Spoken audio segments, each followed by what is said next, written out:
సీతారాముల కళ్యాణం అంటే కేవలం ఒక పాతకాలపు కథ అనుకుంటున్నారా, లేక కేవలం గుడిలో జరిగే ఒక ఉత్సవం మాత్రమేనా? అయితే మీరు పొరబడినట్లే. ఈ రోజుల్లో మనం చూస్తున్న రిలేషన్షిప్స్, ఈగో మరియు బ్రేకప్స్ మధ్య వేల ఏళ్ల క్రితం జరిగిన ఈ కళ్యాణం నేటి యువతకు ఒక పర్ఫెక్ట్ రిలేషన్షిప్ మాన్యువల్. భాగస్వామ్య బంధానికి సీతారాములు అందించిన స్ఫూర్తి పాఠం ఏంటో ఈ వీడియోలో క్లియర్గా చూద్దాం. నెంబర్ 1, సమానత్వం మరియు గౌరవం. జనక మహారాజు పెట్టిన శివ ధనుర్భంగం షరతు వెనుక ఒక లోతైన అర్థం ఉంది.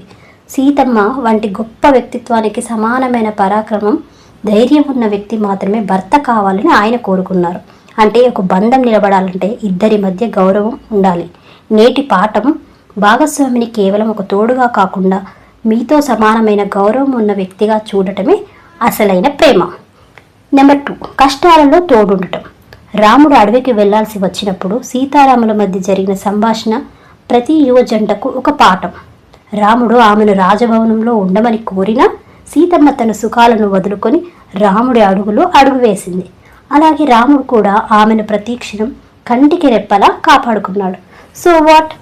ఈ రోజుల్లో కెరియర్ ప్రాబ్లమ్స్ వచ్చినా, ఆర్థిక ఇబ్బందులు ఎదురైనా ఒకరినొకరు నిందించుకోకుండా మనం కలిసి దీన్ని దాటుదాం అనే నమ్మకాన్ని ఇవ్వడమే సీతారామ తత్వం.